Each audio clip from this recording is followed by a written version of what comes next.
I was halfway through polishing my mother's heirloom silverware when I realized the woman sitting across from me at the mahogany table had been dead to our family for 15 years, yet she was currently wearing my mother's engagement ring. It wasn't a replica. I knew the slight inclusion in the center diamond, the way the platinum band had been thinned by decades of friction against a wedding band. My sister, Clara, didn't notice my hand freeze.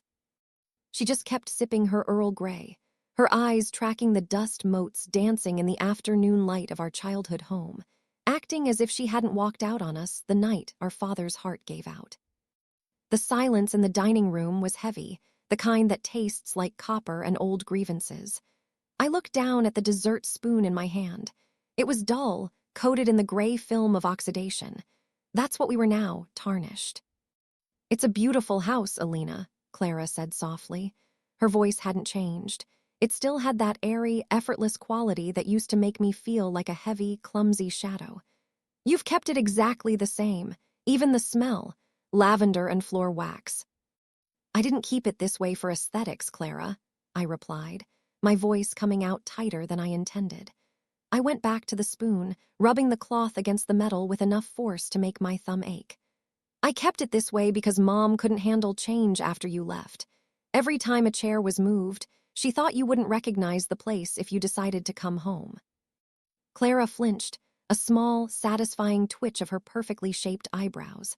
She leaned back, her silk blouse shimmering.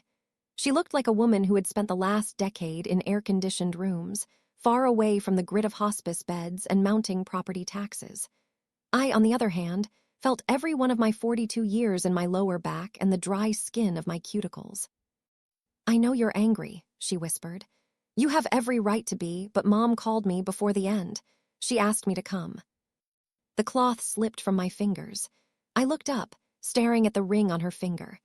The diamond caught a stray beam of sun and threw a fractured rainbow across the wallpaper.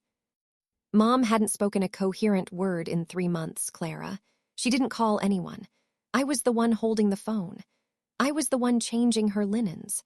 I was the one who watched her breath get shallower until there was nothing left but the sound of the radiator clicking." Clara reached across the table, her hand hovering near mine. The ring was so close now I could see the tiny scratches on the setting. "She sent me a letter, Elena, 6 months ago. She told me where she hid the key to the wall safe. She told me that when the time came, I should take what was mine before the vultures circled." The word vultures felt like a slap. I had spent 15 years being the daughter who stayed. I was the one who gave up a career in the city to move back to this damp, drafty town in Maine. I was the one who navigated the maze of her dementia, the one who bore the brunt of her midnight rages and her tearful morning apologies. "The vultures?" I asked, my voice dangerously quiet. "You mean the people who actually paid the property taxes, the people who made sure she didn't starve when she forgot how to use the stove?" "She was paranoid, Elle. You know how she got," Clara said, her tone shifting into that patronizing little sister register that used to drive me mad. "She thought the state would take the house. She wanted to make sure the family legacy stayed with someone who could appreciate it." I looked around the room. The sideboard was cluttered with framed photos of Clara's graduation, Clara's first recital, Clara's wedding in Tuscany that we weren't invited to. There wasn't a single photo of me taken after the age of 20. I had become the wallpaper. I had become the furniture. "The safe is empty, isn't it?" I asked. Clara didn't blink. She twisted the ring on her finger, a nervous habit she'd had since she was 6. "Not entirely, but the deeds, the stocks. Mom felt they were safer in a trust, my trust." The air in the room suddenly felt very thin. This wasn't just a sibling squabble over jewelry. This was a systematic erasure. My mother, in her fog of resentment and fading memory, had reached out to the daughter who abandoned her to spite the daughter who stayed. "I want you to leave," I said, my heart drumming a frantic, hollow rhythm against my ribs. "Elena, let's be rational. Leave the house, Clara, now." She stood up slowly, smoothing her skirt. She didn't look guilty. She looked pitying. "I'll go to the hotel for tonight, but we need to talk about the listing. The appraisers are coming on Tuesday." "The listing," I whispered. "The house," she said, picking up her designer handbag. "I'm selling it.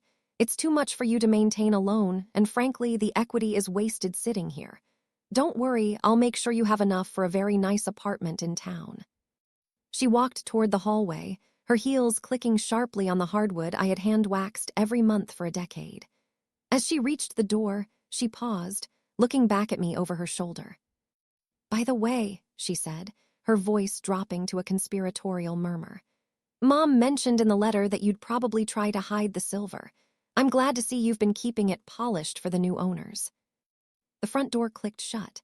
I sat in the silence, the smell of lavender suddenly sickeningly sweet, staring at the dull spoon in my hand. I realized then that my mother hadn't just died. She had left behind a map for my destruction. And Clara was already following the trail. The sound of the front door latch clicking shut echoed through the house like a gunshot. For a long time, I didn't move. I just sat there in the fading light, the silver polish drying into a white, chalky crust on my fingertips. The house, which had always felt like a sanctuary, or at least a sturdy cage, now felt like a sinking ship. I looked at the mahogany table. It was a massive, imposing piece of furniture that had seen every birthday, every awkward holiday, and every silent meal of my life. Now it just looked like an obstacle. Clara's teacup sat there, a thin ring of brown liquid settling at the bottom, a smudge of pink lipstick on the rim. It was a mark of her territory. I stood up, my knees popping, and walked toward the small library at the back of the house. This was where the wall safe was hidden, behind a faded oil painting of a coastal landscape that Mom had always hated but refused to move. I swung the painting aside. The heavy steel door of the safe was ajar. I hadn't checked it in months. Between the medication schedules and the sponge baths, I had forgotten it even existed. I pulled it open. It was a hollow cavity. The velvet-lined drawers that used to hold the emergency cash, the life insurance policies, and the deed to this very property were gone. In their place was a single, crumpled receipt from a dry cleaner dated 3 years ago. A cold shiver crawled up my spine. Clara hadn't just arrived today. She'd been here, or someone had been here for her. I walked back into the hallway, my eyes scanning the floorboards. I had spent years learning the language of this house, which boards groaned under weight, which doors stuck in the humidity. I realized I had been so focused on the woman in the bed that I had stopped paying attention to the house itself. I went to my mother's bedroom. The scent of antiseptic and stale air still lingered, despite my best efforts with the lavender spray. I sat on the edge of her bed, the mattress sighing beneath me. I opened her bedside drawer. It was filled with the mundane debris of a life ending, half-used packs of tissues, rosary beads, and a stack of letters tied with a piece of blue yarn. I pulled the yarn loose. Most were old, cards from cousins, thank-you notes from the church. But at the bottom was a legal-sized envelope. It was postmarked 4 months ago. The return address was a law firm in Portland I didn't recognize. Inside was a copy of a revised will. I read the lines once, then twice, my vision blurring. My mother had stripped me of everything. The house, the small investment account, even the car I used to drive her to her specialist appointments, all of it was bequeathed to Clara. There was a single clause at the end, written in my mother's shaky, late-stage handwriting. "To Elena, I leave the contents of the attic so she may finally find a life of her own instead of living mine." The cruelty of it was breathtaking. It wasn't just about the money, it was the accusation. She saw my sacrifice as a lack of ambition. She saw my devotion as a parasitic attachment. I heard a soft thud from upstairs. My heart hammered. I wasn't alone. I stood up, clutching the envelope, and crept toward the narrow staircase that led to the 3rd floor.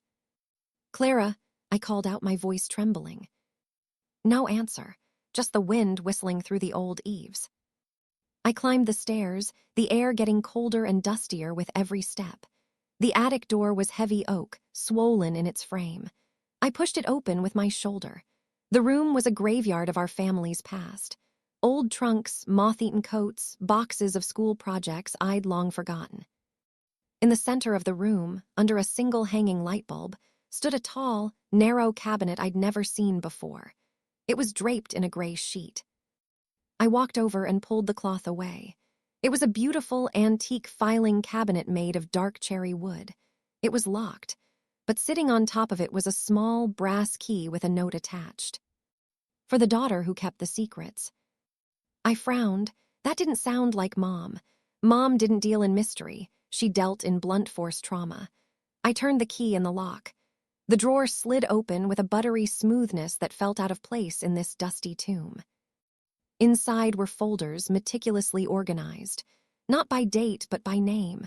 I saw a folder for my father, one for Clara, and at the very back, a thick, bulging folder with my name on it. I pulled out the Clara folder first. My breath hitched. It wasn't full of childhood drawings or report cards. It was full of canceled checks. Hundreds of them, dated over the last 15 years. While I was clip-clopping around this house in sensible shoes, trying to figure out how to stretch a grocery budget, my mother had been funneling thousands of dollars a month to Clara. Payments for rent, medical expenses, travel. It was a ledger of a secret life. Clara hadn't been struggling in the city. She had been on a private pension funded by the very estate she was now claiming was wasted on me. But it was the folder with my name on it that broke me. I opened it, expecting more betrayal. Instead, I found a stack of unsent letters, all of them addressed to me in my mother's clear, pre-dementia handwriting. I picked up the top one. The date was from 10 years ago. "Elena," it began, "I know you think I'm holding on to you, but the truth is, I'm terrified of what happens when you realize what I've done to keep you here." I heard the front door open downstairs, the heavy thud of the deadbolt. Then, the sound of Clara's voice, bright and humming a tune as if she lived here, as if she owned the air I was breathing. "Elena, I forgot my charger. Are you still brooding in the dark?" I looked at the stack of checks in my hand, the evidence of a 15-year heist. Then I looked at the letters. I realized Clara didn't know about this cabinet. My mother had hidden it even from her favorite. I tucked the letters and the checks back into the drawer and locked it, pocketing the key. "I'm up here, Clara," I called down, my voice steady, my mind suddenly, terrifyingly clear. "Just looking through the trash Mom left me." I stayed in the shadows of the attic for a moment longer. Clara wanted the house. She wanted the silver. She wanted the legacy. But she didn't realize that in her haste to claim the prize, she had left me with the only thing that actually mattered, the truth about why she really came back. And I wasn't going to give her a nice apartment in town when I was done. I waited until I heard Clara's footsteps retreat from the foyer and the heavy oak door groan shut for the second time. I stayed in the attic for a long minute, the darkness pressing in around the small circle of light from the single bulb. My skin felt electric, a strange, buzzing energy vibrating in my marrow. For 15 years, I had been the good daughter, the reliable one, the one who didn't make waves, the one who sacrificed her youth for a mother who apparently viewed me as a convenient jailer. I looked at the cherry wood cabinet again. It was the only thing in this house that didn't feel like a lie. I descended the stairs, my hand gripping the brass key in my pocket so hard the metal bit into my palm. I needed to see the house through Clara's eyes. I needed to understand the mechanics of the theft she was attempting. If she had a revised will and the deed, she had the legal high ground. But law is a cold thing. It doesn't account for the heat of secrets. I walked into the kitchen. It was a room of ghosts. The linoleum was worn thin in front of the sink where I had stood every morning making Mom's oatmeal. I opened the pantry. Behind the stacks of canned soup and boxes of tea, there was a small, loose floorboard. Only I knew about it, or so I thought. I knelt and pried it up, empty. The emergency cash, the storm fund my father had started 40 years ago, was gone. There should have been nearly $5,000 in there. It wasn't just the big assets Clara was after. She was scavenging. She was picking the bones clean. My phone buzzed on the counter. A text from an unknown number. "Hi, Elena. This is Sarah from Miller and Associates. Clara mentioned we might be stopping by Tuesday morning for the walkthrough. We're so sorry for your loss, but we're excited to get this beautiful property on the market before the season ends." I didn't reply. I felt a surge of nausea. Before the season ends. To them, this house was just square footage and curb appeal. To me, it was the place where I'd watched my father's casket being carried out the door in a snowstorm. It was the place where I'd learned how to change a catheter and how to lie to my mother about what year it was so she wouldn't panic. I sat at the kitchen table and opened the first folder I'd taken from the attic, the canceled checks. I started laying them out like a deck of cards. March 2014, $2,500. April 2014, $2,500. The consistency was chilling. My mother hadn't been sending gifts, she'd been paying a salary. But for what? Clara lived 3 states away. She hadn't visited for a single holiday.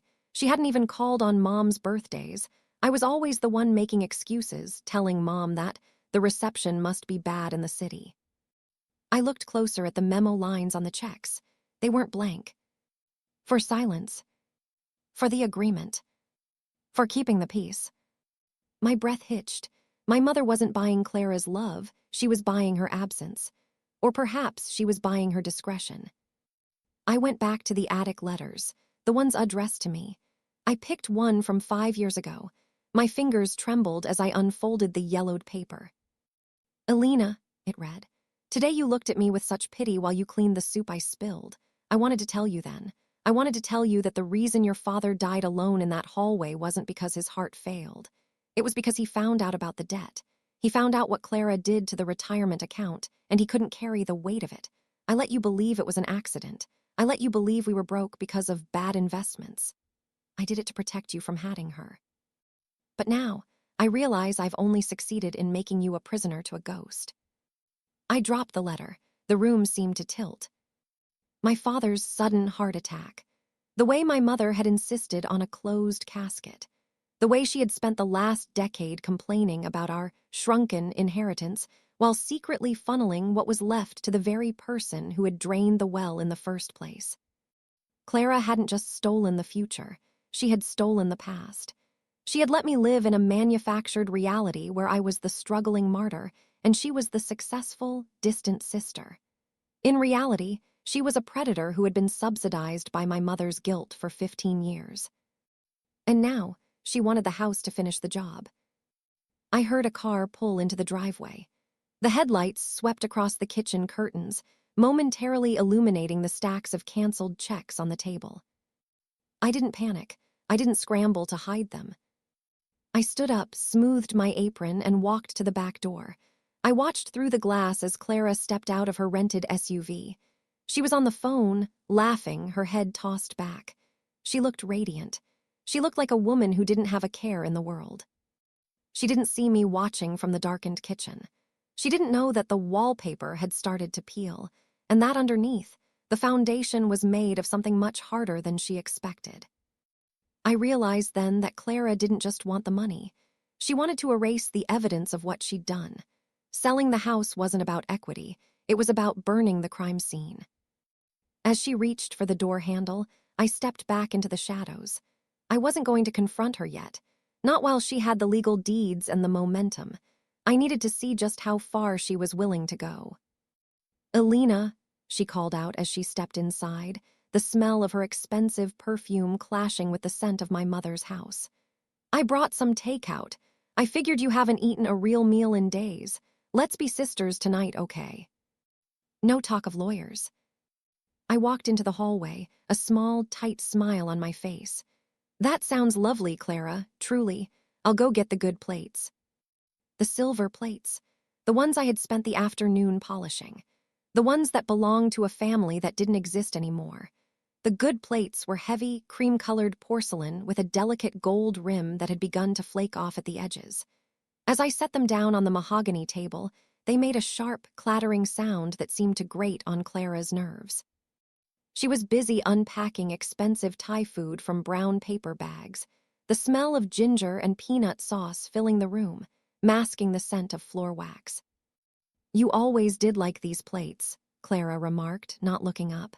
Even when we were kids, you used to treat them like they were made of eggshells. I always thought they were just stuff, dust collectors. They were the only things Mom saved from her own grandmother's house, I said, my voice leveled and calm. I sat down across from her. To her, they weren't just stuff, they were a tether. Clara laughed, a short, brittle sound. A tether, that's a very Elena word. You always loved your anchors, didn't you? Even if they were dragging you to the bottom of the ocean. She handed me a plastic container of pad thai. Her movements were fluid, graceful, and utterly devoid of the exhaustion that had lived in my bones for a decade. Looking at her across the table was like looking at a version of myself that had never been allowed to grow. Or perhaps, a version that had grown by consuming everything in its path. So, she said, leaning forward after a few bites, I spoke to the realtor. They think if we do some minor staging, clear out some of the older furniture, maybe paint the library, we can get 20% over asking. The market is desperate for these vintage, coastal homes right now. I watched her through the steam of my noodles. The library? You mean the room where Dad used to read to us, where his collection of first editions is still kept? Clara waved a hand dismissively, the diamond ring, Mom's ring, glinting under the chandelier. Books are heavy, Elle. Nobody wants to move them. We can donate them to the library or just include them in an estate sale. It's about the vibe of the house. Clean, airy, unburdened. Unburdened. She said it as if my life here had been a choice of clutter rather than a commitment of care. I found some interesting things today, Clara, I said. I kept my eyes on my plate, pushing a piece of tofu around with my fork. In the attic. The clink of her fork against the porcelain stopped. The silence that followed was thick, the kind that feels like a physical weight in the room. Oh, she asked. Her voice was steady, but I noticed her grip tighten on the handle of her fork. The attic is mostly junk, isn't it? Old ornaments and clothes that smell like mothballs. Not everything, I said. I looked up and met her gaze. I didn't let any of my anger show. I kept my expression open, almost curious. I found a filing cabinet, cherry wood. It was locked, but the key was right there. It was full of papers. Clara took a slow sip of her water. I could see the wheels turning behind her eyes, the way she was calculating exactly what I might have seen. Mom was a hoarder of paperwork. Receipts from 1985, old utility bills. It's probably nothing important. I found the checks, Clara. She didn't flinch. She was better at this than I expected. She simply set her water glass down and tilted her head. The checks. The ones Mom sent you, every month, for years. I leaned in a little closer. I did the math in my head while I was up there. It's more than the equity of this house. It's almost everything Dad left for our retirement, both of yours and mine. Clara's face didn't crumble. Instead, it hardened. The mask of the successful sister slipped, revealing something sharper and colder underneath. If she gave me money, that was her choice, Elena. She was an adult. She could do what she wanted with her funds. If you're upset that you didn't get a stipend for staying here, that's between you and her ghost. It wasn't a stipend, Clara. It was hush money. I read the letters, too. Now, finally, her eyes widened. Just a fraction. A tiny crack in the porcelain. What letters? She hissed. The ones she wrote to me. About the debt. About what you did to Dad's accounts before he died. About how the stress of covering for you is what actually stopped his heart. The air in the room felt like it was vibrating. Clara stood up abruptly, her chair screeching against the floorboards. You're lying. Mom would never. She wouldn't have put that in writing. She was too terrified of the scandal. She was terrified while she was alive, I said, my voice remaining low and steady. But toward the end, I think she realized that she'd trapped the wrong daughter. She realized that by protecting you, she'd buried me. She left me those letters as a map, Clara. A map to make sure I don't go down with the ship. Clara paced to the window, staring out into the dark Maine woods. Her reflection in the glass looked haunted. It doesn't matter, she said, her back to me. I have the will, I have the deed. It's all legal, signed, and witnessed while she was still of sound mind. You can have your letters and your old checks. They won't hold up in probate. I'm selling this house, and there's nothing you can do to stop me. I'm not trying to stop the sale, Clara, I said, standing up and beginning to stack the plates. I'm just wondering how the vultures you're so worried about would feel if they knew the truth, or how the realtor would feel about a potential lawsuit regarding the validity of a will signed under the duress of a secret financial crime. I walked toward her, holding the stack of dirty dishes. I stopped just inches away. She smelled like expensive jasmine, but I could see the sweat beading on her upper lip. "You think you're so smart," she whispered, her voice trembling with rage. "But you're nothing. You're a middle-aged woman with no career, no husband, and no home. You need me to give you that nice apartment. Without me, you have nowhere to go." "I've lived in this house my whole life, Clara," I said softly. "I know where every secret is buried. I know which floorboards hold the truth. You just got here this morning. You're a guest, and you've overstayed your welcome." I walked past her into the kitchen. As I put the plates in the sink, I heard her cell phone ring. She answered it, her voice high and frantic, stepping out onto the porch to talk. I didn't need to hear the conversation. I knew she was calling the lawyer. She was panicking. And when people like Clara panic, they make mistakes. I looked down at the gold-rimmed plate in the sink. I took my thumb and rubbed the edge, watching as another small flake of gold peeled away, revealing the plain, common clay underneath. The good daughter was finished. Now I was just a woman with a key and a very long memory. Clara didn't come back inside for nearly an hour. Through the kitchen window, I watched the glowing red ember of her cigarette, a habit she'd supposedly quit years ago, bobbing in the darkness of the porch like a restless firefly. She was packing, her silhouette sharp against the moonlight. When she finally entered, she didn't look at me. She went straight to the guest room and locked the door. The house settled into an uneasy silence, but I couldn't sleep. I spent the night in the library, sitting in my father's old leather armchair. The room smelled of vanilla and decaying paper. I began to pull books from the shelves, not the first editions Clara wanted to sell, but the old, dog-eared ledgers my mother had kept for the household. I wasn't looking for sentiment. I was looking for the trail. If Clara had been draining the accounts for 15 years, there had to be a paper trail that predated Mom's dementia. I found it tucked inside an old cookbook in the bottom cabinet. It was a handwritten ledger, but the ink was different colors, the handwriting changing from my mother's elegant script to a frantic, jagged scrawl. It wasn't a household budget. It was a record of loans. June 12th, Clara $14,000, urgent. August 3rd, Clara $8,000, lawyer fees. November 19th, Clara $22,000, the final time. Except it was never the final time. The entries continued for years, bleeding into the period after my father's death. But it was the lawyer fees entry that caught my eye. My father had died in 2011. The entry was from 2010. I remembered that year. Clara had been living in New York, supposedly working for a high-end PR firm. She'd come home for Christmas looking thin and haunted, snapping at everyone. I had thought it was just the stress of the city. Now, I realized it was the year my father's hair had turned white overnight. I flipped to the back of the ledger. There, taped to the inside cover, was a small business card for a private investigator in Portland. On the back, in my father's unmistakable block lettering, were 3 words. She didn't stop. The realization hit me like a physical blow. My father hadn't died of a broken heart because of the money. He had died because he was investigating his own daughter, and he had found something far worse than simple greed. The next morning, the house was freezing.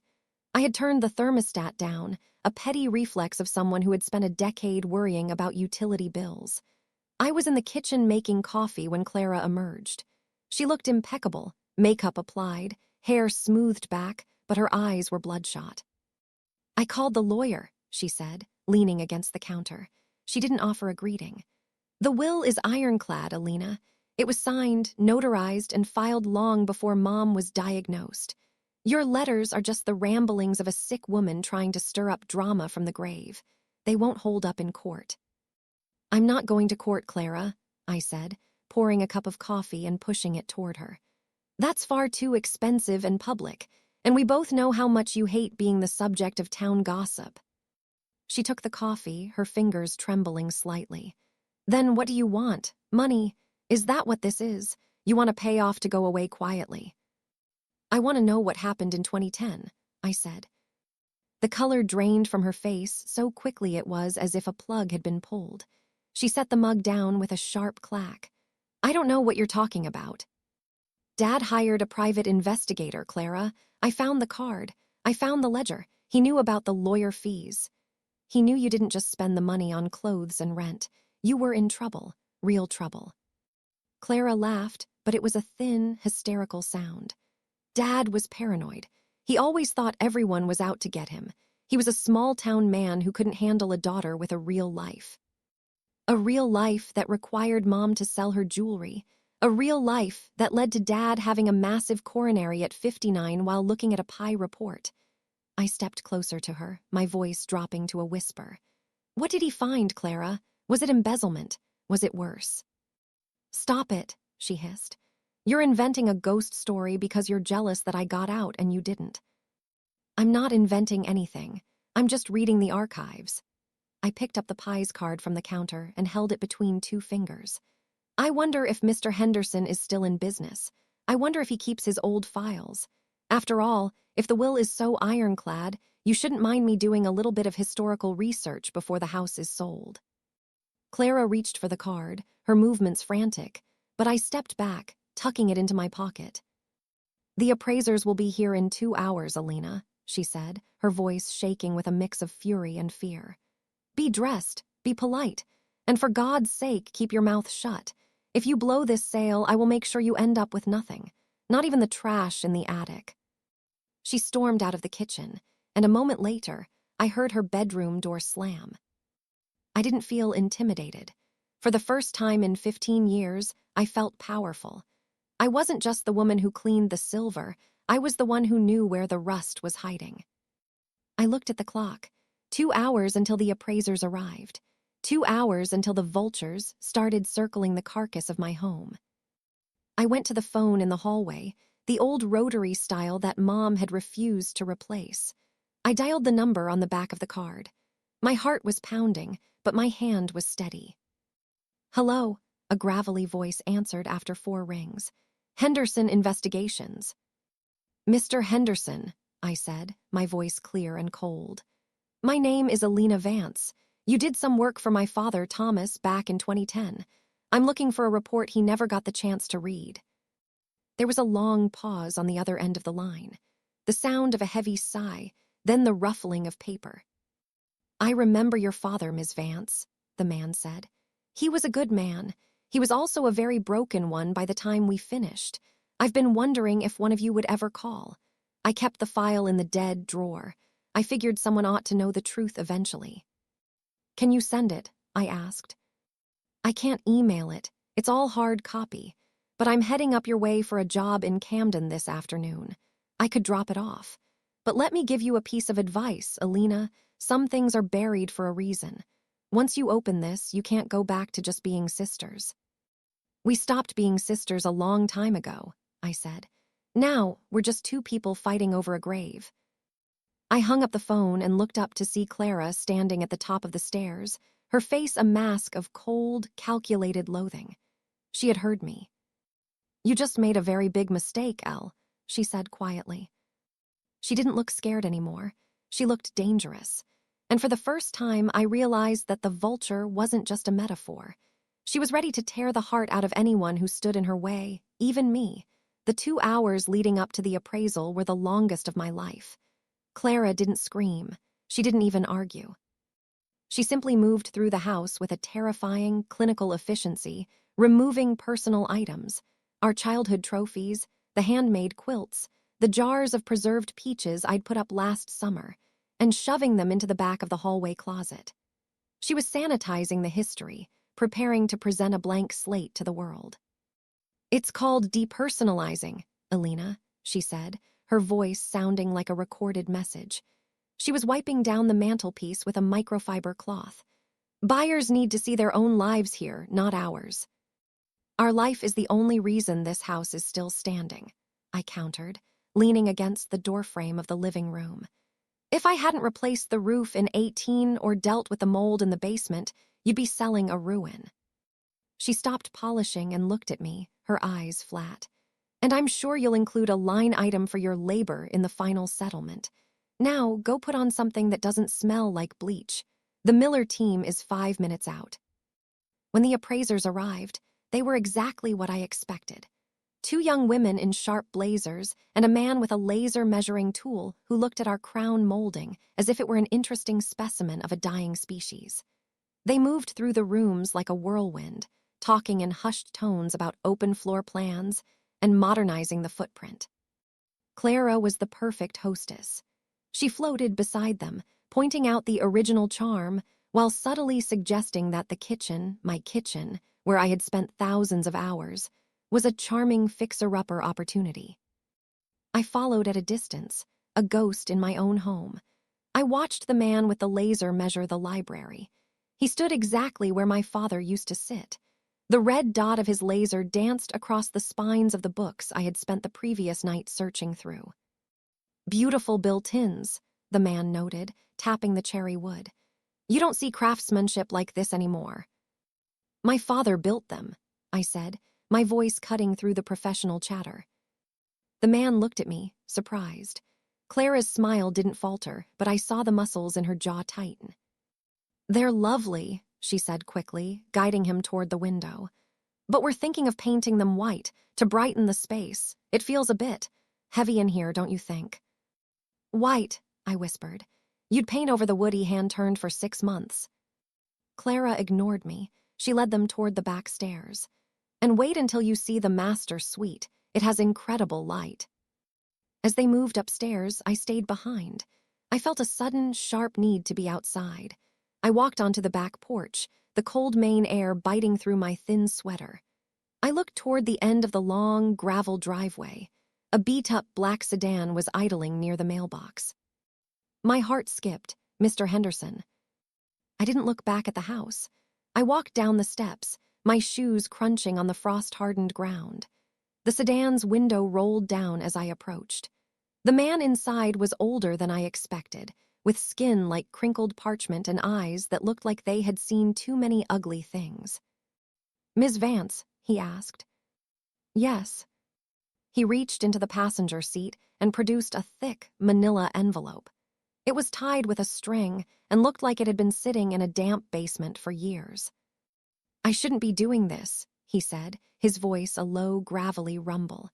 "Technically, your father was the client, but since he's gone and your mother is gone, well, I never liked seeing the wrong person end up with the bill."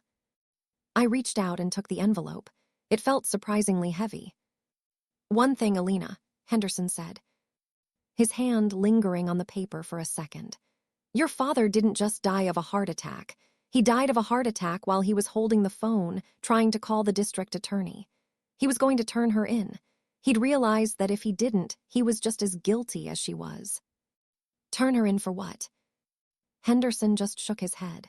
"It's all in there. The bank records, the fake identities, the restructured debt. Your sister didn't just steal from the family, Elena.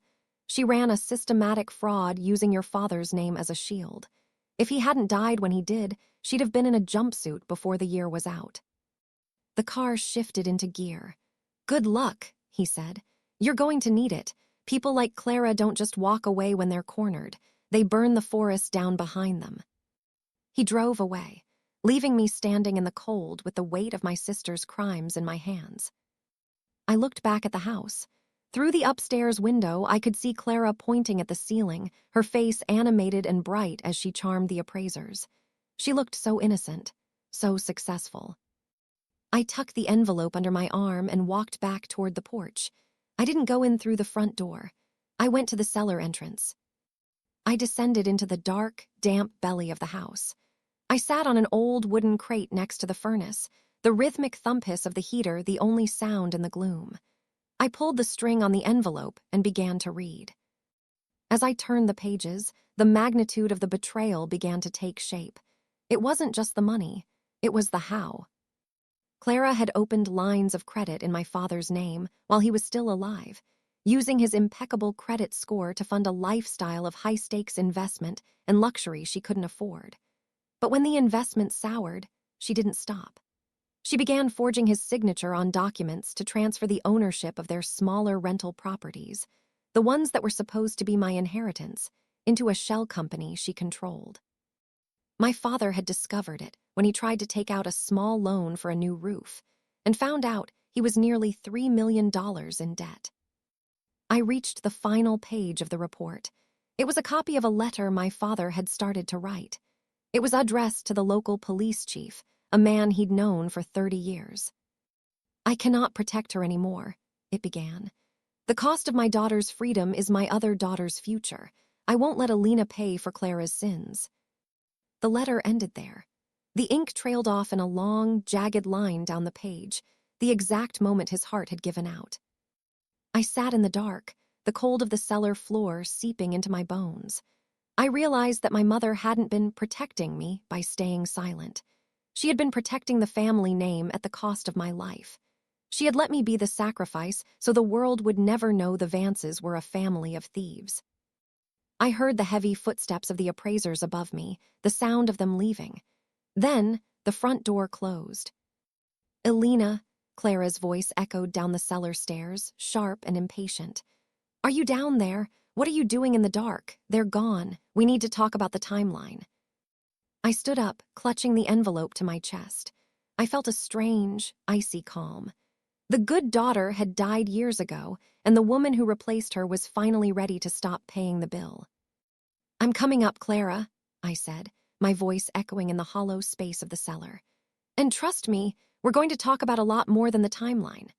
I emerged from the cellar like a ghost rising from the floorboards. The light in the kitchen felt violent after the gloom of the basement.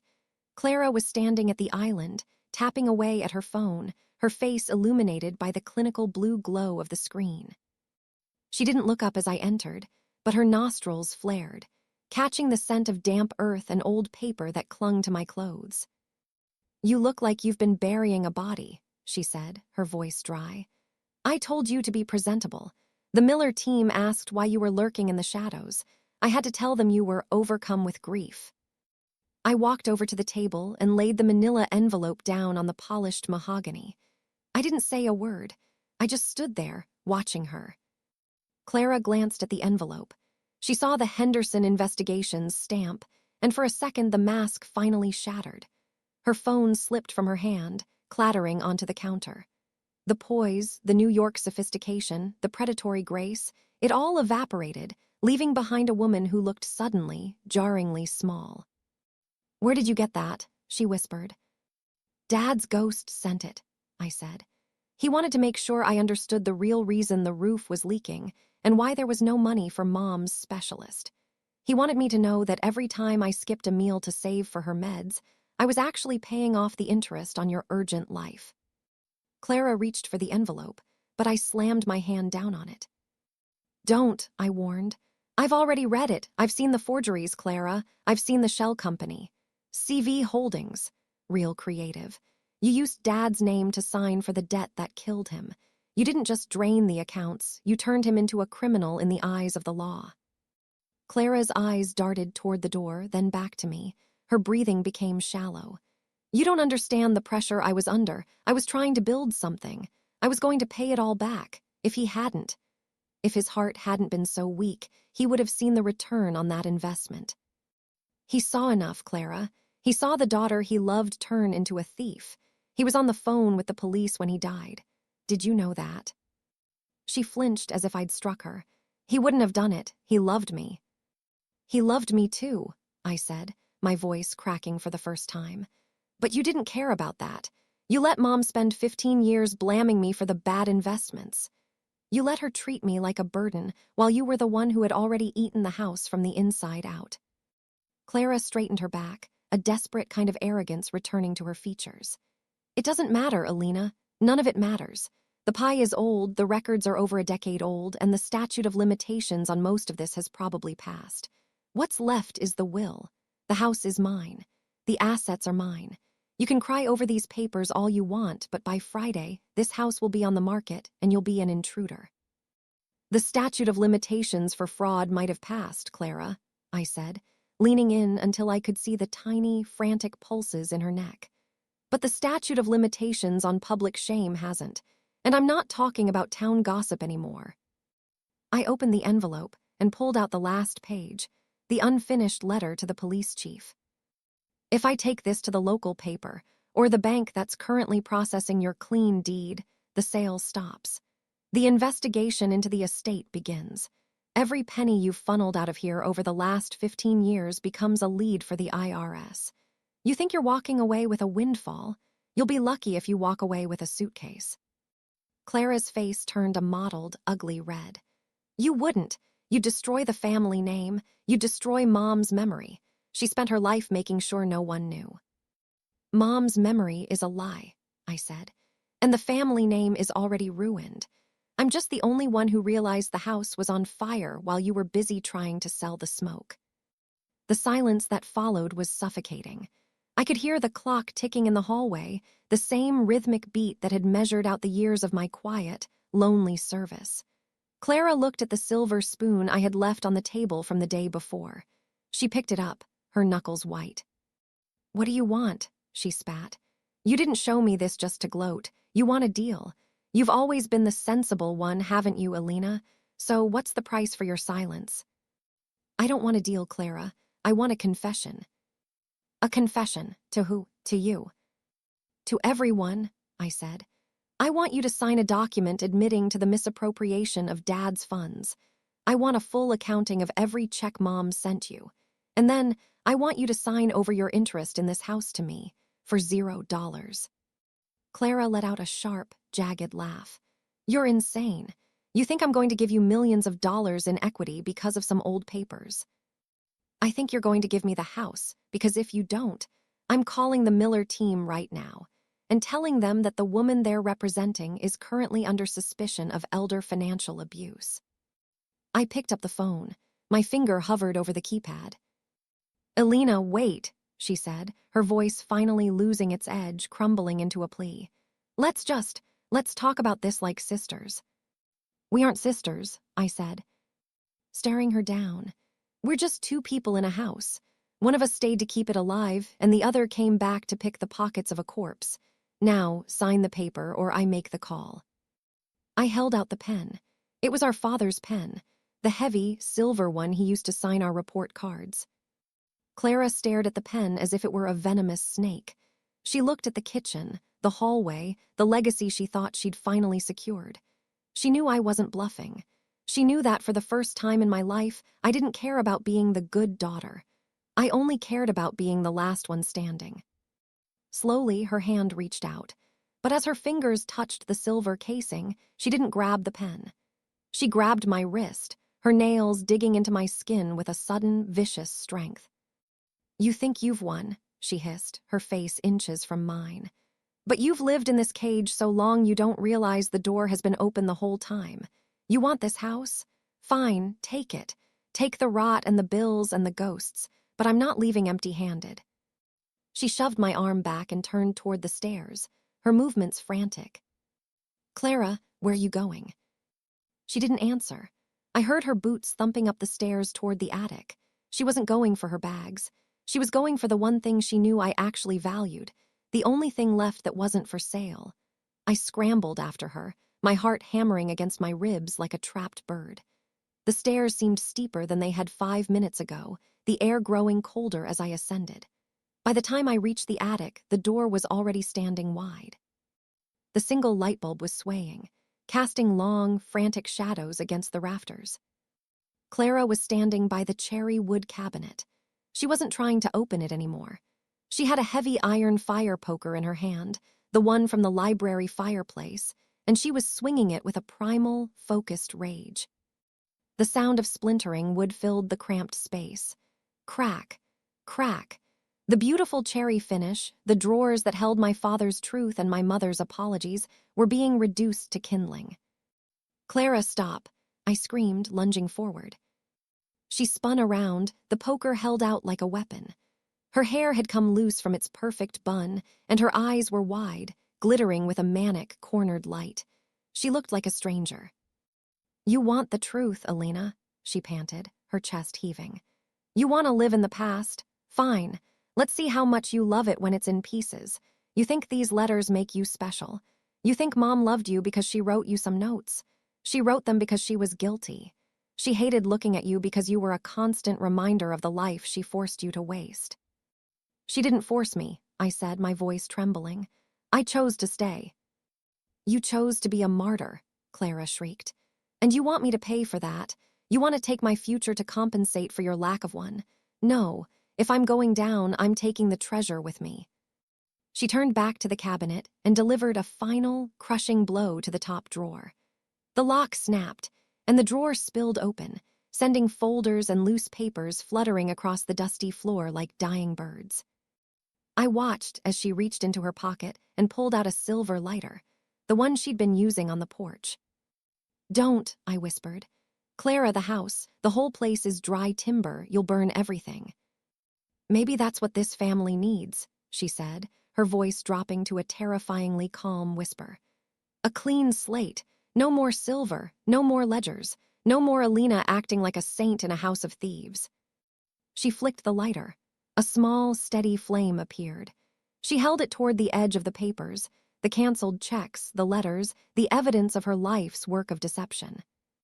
"If you do that," I said, stepping toward her, "you're not just burning the evidence. You're burning your only way out. I have copies, Clara. I scanned the Pi report at the library in town before I came home yesterday. The originals in your hand don't matter anymore. But if you start a fire here, you're looking at arson on top of fraud." It was a lie. I hadn't scanned a thing. I had been too busy grieving and cleaning to be that calculated. But Clara didn't know that. She had always underestimated me, yet she lived in constant fear of being outplayed. She froze, the flame inches from the paper. "You're lying." "Am I? Look at me, Clara. Look at what 15 years of living with a lie has done to me. Do you think I'd leave the only leverage I have in a wooden box in an attic? I learned from the best. I learned from Mom. I learned how to keep a secret in a way that it can never be found." Clara stared at me, searching my face for a tell. I didn't blink. I stood there, wrapped in the smell of dust and old wood, feeling the weight of the house pressing down on us. I realized I wasn't scared of her anymore. I wasn't even angry. I just felt a profound, hollow exhaustion. Slowly, the lighter clicked shut. The flame vanished. Clara dropped the poker. It hit the floor with a dull, heavy thud. She sank to her knees amidst the wreckage of the cabinet, her silk skirt gathering dust, her head bowed. The successful sister was gone. In her place was a woman who had run out of places to hide. "I have nothing left, Elena," she sobbed, her voice muffled. "The investments, they didn't just fail. I'm in debt to people who don't care about family names or old houses. I needed this sale. I needed the money to disappear." "You can't disappear from yourself, Clara," I said. I walked over and knelt beside her, but I didn't touch her. I couldn't. "You've been running for 15 years, and all you've done is circle back to the scene of the crime." I began picking up the papers, my fingers brushing against the splintered cherry wood. "I won't call the police.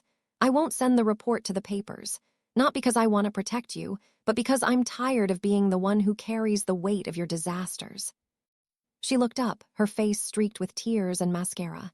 "What do you want then?" "I want the house. I want you to sign the deed over to me today. And then I want you to walk out that door and never come back. No phone calls. No sisterly visits. No more checks. You're going to go back to the life you built on Dad's grave, and you're going to figure out how to live in it without us." "And if I don't?" "Then I stop being the good daughter," I said, my voice as cold as a Maine winter. "And I become the woman who puts her sister in a cage." Clara looked around the attic at the boxes of our childhood, the ghosts of the people we were before the money and the lies took root. She knew it was over. The game had reached its final move, and the wallpaper had finally stood up and claimed the room. "Fine," she whispered. "Give me the papers." We descended the stairs in silence. The house felt different now, lighter, as if the tension that had held the walls together for decades was finally beginning to dissipate. We sat at the kitchen table, the same mahogany table where she had tried to buy me off with Thai food. I produced the quitclaim deed I had prepared in town. I had been planning this since I found the first folder, even before I knew the full extent of her crimes. Clara signed her name. Her signature was shaky, stripped of its usual flourish. As she handed me the pen, our eyes met. There was no love there, no reconciliation, just a cold, mutual understanding that the bond was severed beyond repair. "You'll be lonely here, Elena," she said, standing up and smoothing her ruined skirt. You'll grow old in these rooms, and you'll realize that the house is just a bigger version of the cabinet you were so desperate to save. It's just a place for things to rot." "Maybe," I said, tucking the deed into the envelope. "But for the first time, the rot is mine to clean up, and I'm very good at cleaning." Clara walked to the front door. She didn't take her bags. She didn't take the silver. She just walked out into the afternoon light, her heels clicking on the porch one last time. I stood in the hallway and watched through the window as her car pulled away, the gravel spitting from beneath her tires. The silence that followed wasn't heavy anymore. It was just silence. I walked into the kitchen and picked up the silver spoon. I looked at my reflection in the polished bowl. I looked older, yes. I looked tired. But for the first time in 15 years, I recognized the woman looking back at me. I went to the sink and turned on the tap. I began to wash the good plates, one by one, the warm water soothing my aching hands. I was alone, but as the steam rose around me, I realized I wasn't a prisoner anymore. I was the owner. And tomorrow, I was going to paint the library. Not white, a deep, rich green, the color of something that finally had the room to grow. The 3 days following Clara's departure were the quietest of my life. The house didn't just feel empty, it felt hollowed out, like a drum waiting for a beat that would never come. I spent the time moving through the rooms with a roll of heavy-duty trash bags, stripping away the sanitized version of the house Clara had tried to create. I brought back the quilts. I put the peaches back on the pantry shelves. I reclaimed the space inch by inch, but the victory felt brittle. I found myself avoiding the attic. The splintered cherry wood was still up there, a jagged reminder of the violence that had finally broken the silence. Every time I passed the attic door, I felt a phantom ache in my shoulder, a memory of the pressure of holding a family together that no longer existed. On the 4th morning, a small, battered envelope arrived in the mail. No return address. Inside was a single key and a folded piece of stationery from a hotel in the city. There was a safety deposit box, the note read in Clara's frantic scrawl. At the First National in Portland. It wasn't in Mom's name. It was in yours. She set it up the month you turned 30. I think she knew I'd find the wall safe. She wasn't as far gone as I thought.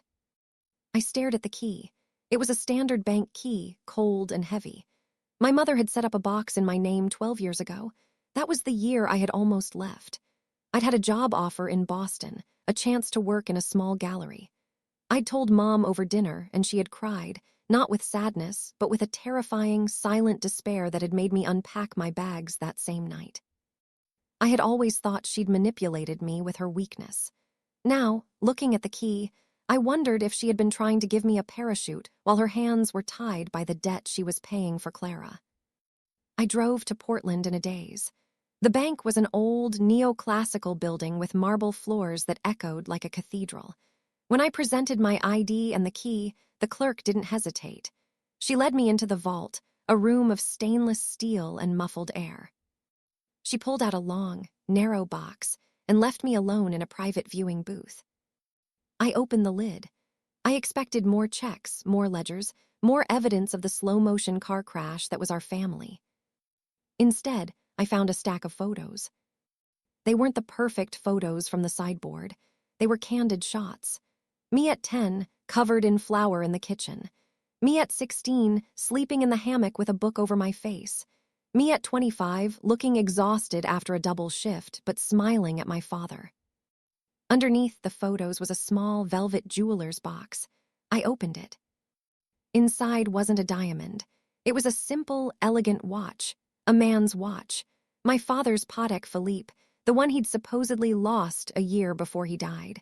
We searched the whole house for it.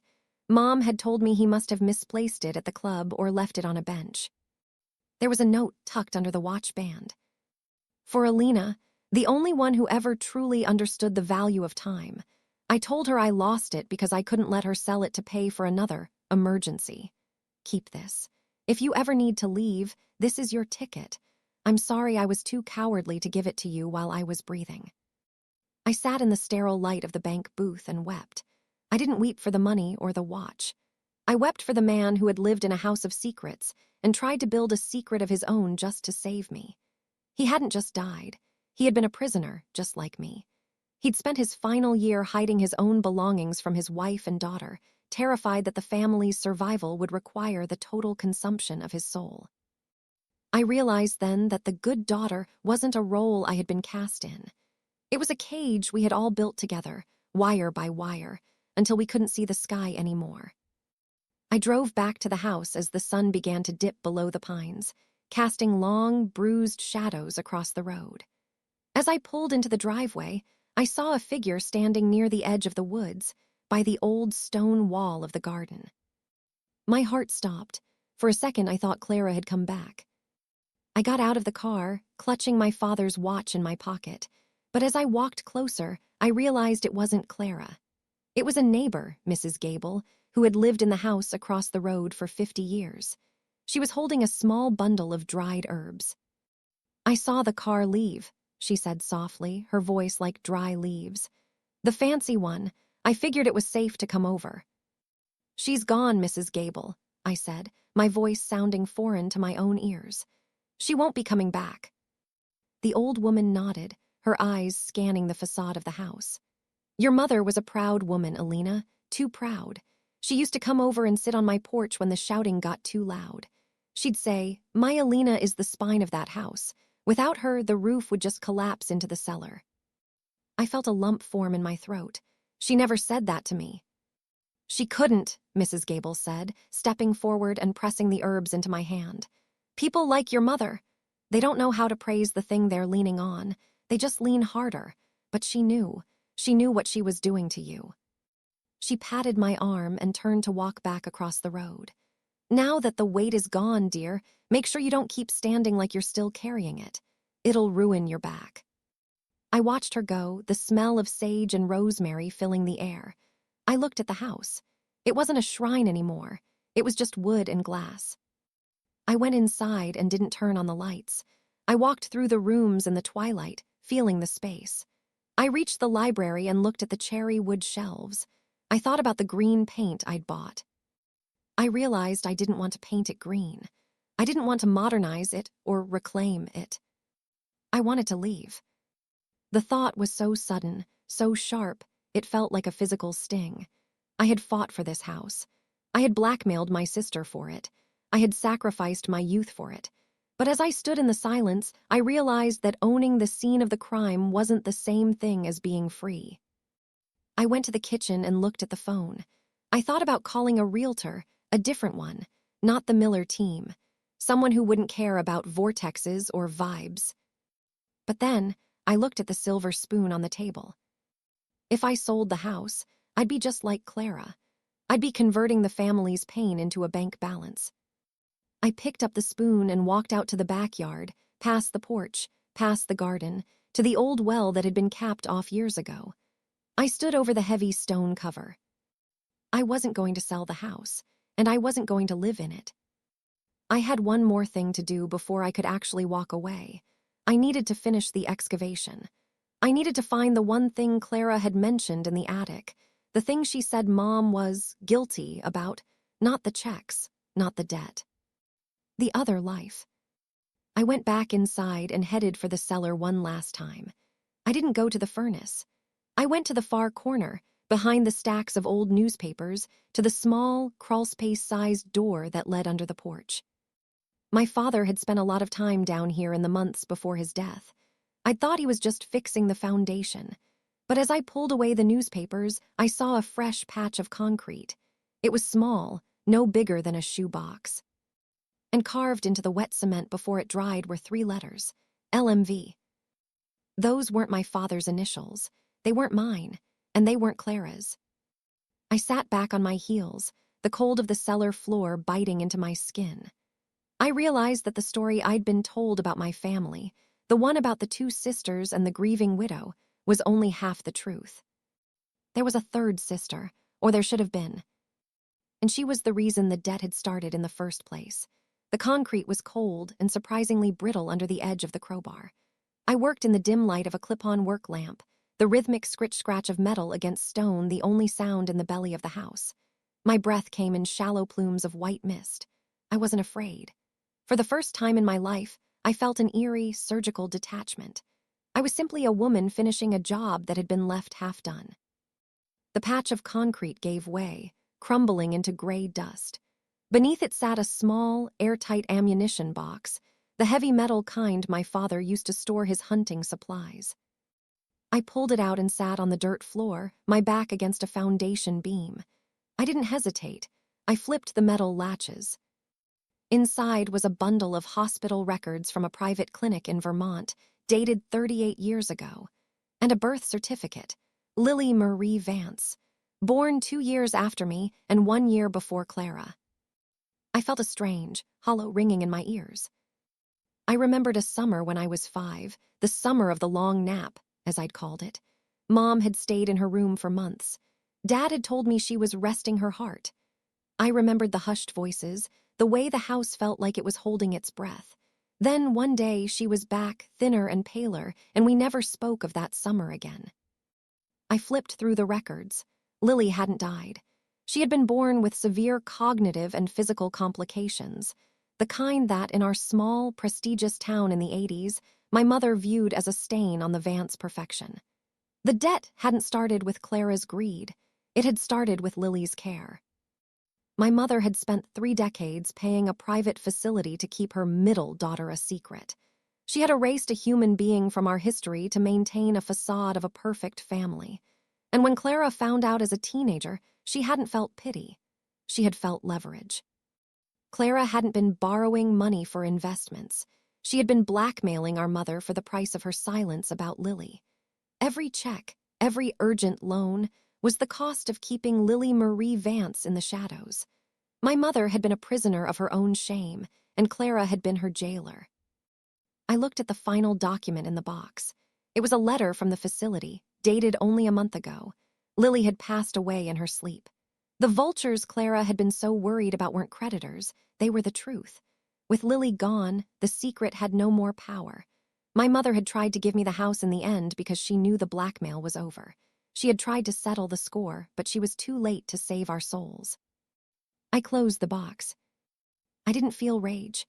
I felt a profound, bone-deep sadness for the woman who had lived upstairs, for the father who had buried the evidence in the dirt, and for the sister I never knew.